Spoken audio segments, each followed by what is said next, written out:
Mahalaga ang hangin sa ating bawat paghinga. On average, mahigit 20,000 times tayong humihinga kada araw. Pero ang hangin na iyong nilalanghap, malinis at ligtas ba? Here's what you need to know. The air we breathe is composed of different gases tulad ng nitrogen at oxygen. Pero dahil sa iba't ibang pollutants, nagkakaroon ng air pollution na mapanganib hindi lang sa kalikasan, pati na rin sa kalusugan. Ayon sa World Health Organization o WHO, 7 million premature deaths from non-communicable diseases ang naitatala annually dahil sa air pollution. Sa Pilipinas naman, 66,000 premature deaths ang naitatala kada taon dahil sa exposure sa poor air quality. 2021 nang ilabas ng WHO ang bagong Global Air Quality Guidelines. Sa guideline na ito, may rekomendasyon ang WHO sa ideal level ng mga air pollutants para sa mas ligtas na air quality.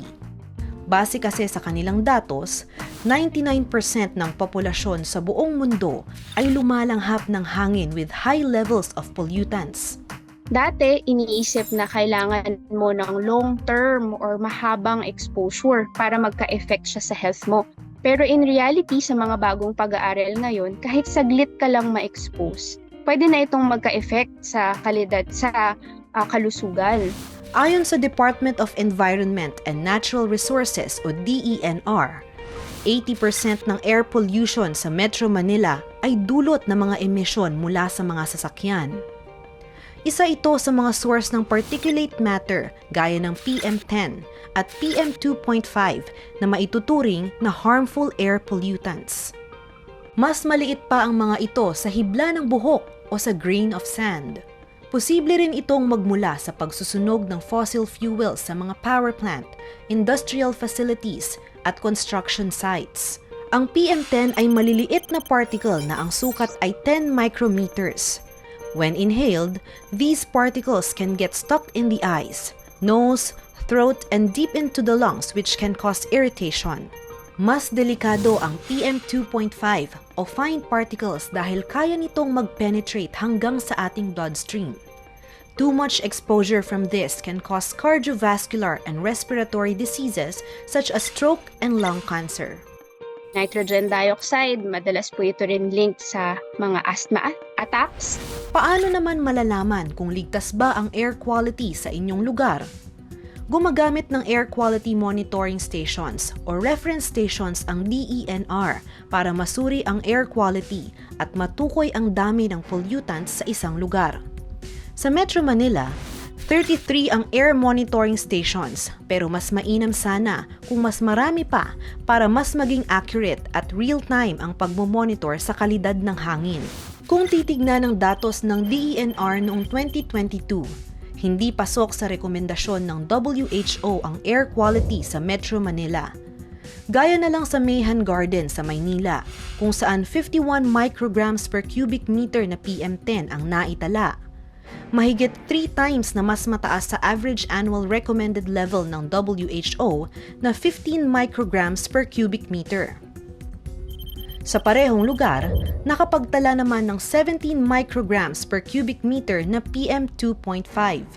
Lagpas din ito sa healthy level na inirekomenda ng WHO na 5 micrograms per cubic meter lang.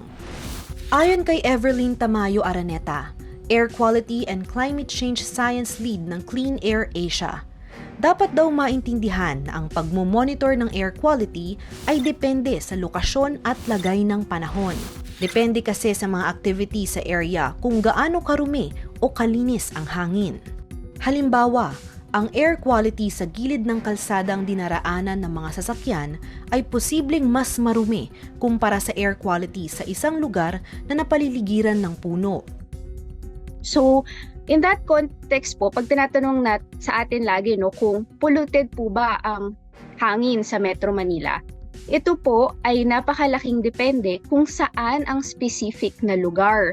Kasi ito po yung tinatawag natin na ang air pollution ay hyperlocal. Ibig sabihin, kahit in a few hundred meters, ay pwedeng mag-iba po ang level ng polusyon ng hangin. Sa monitoring ng DENR at Clean Air Asia, madalas daw na tumataas ang level ng polusyon sa hangin tuwing November hanggang January, kung kailan mas matindi ang traffic congestion. Ang napapansin din po natin, depende po siya kung kailan din po nagkakaroon ng relatively calm winds or yung mahina po na mga hangin. Kapag nagkataon po halimbawa na nagsasalubong ang northeast monsoon o yung pong amihan at yung pong southwest monsoon o yung habagat, parang nagkakaroon ka po ng medyo stagnant na hangin. So ibig sabihin po, yung atmosphere mo, hindi din siya masyadong gumagalaw. Kaya yung pollutants din po ay natatrap doon. Sa website ng DENR Environmental Management Bureau, makikita ang real-time air quality monitoring sa Metro Manila. May color at category na kaakibat ang level ng PM10 at PM2.5 na present sa hangin. Green kung good ang air quality, yellow naman kung fair. Ibig sabihin, hindi mataas ang pollutants sa mga lugar na ito. Kapag orange naman, unhealthy for sensitive groups o iyong may mga respiratory conditions gaya ng hika. Dapat iwasan ang paglabas o ang matagal na pamamalagi sa labas. Very unhealthy naman ang ibig sabihin ng color red. Dapat umiwas ang mga pedestrians sa heavy traffic areas. Ina-advise din to stay indoors ang mga may heart at respiratory conditions. Kapag umabot naman sa color purple ang air quality monitoring, acutely unhealthy na ang hangin sa lugar. Maituturing namang emergency kapag maroon ang color.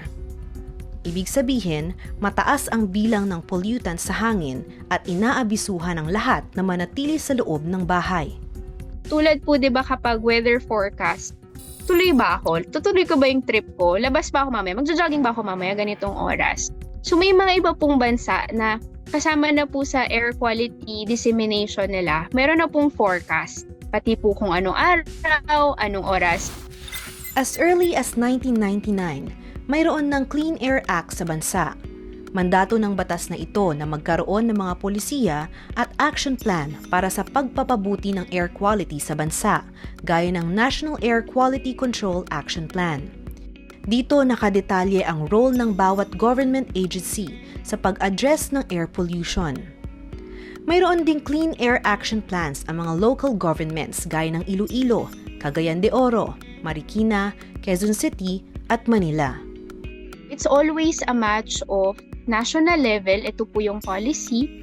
At the same time, meron kang local level kasi alam po nila kung ano ang realistic na kayang i-achieve. Kaya po tayo merong mga policies para mag-guide po natin yung mga citizens kung ano yung pwede nila ring gawin para po ma-address yung air pollution. Malayo pa ang air quality sa Metro Manila sa ideal condition base sa WHO Air Quality Guidelines. Bilang individual, makatutulong din tayo para mas maging malinis ang hangin na ating nilalanghap. Gaya na lang ng hindi pagsusunog ng basura.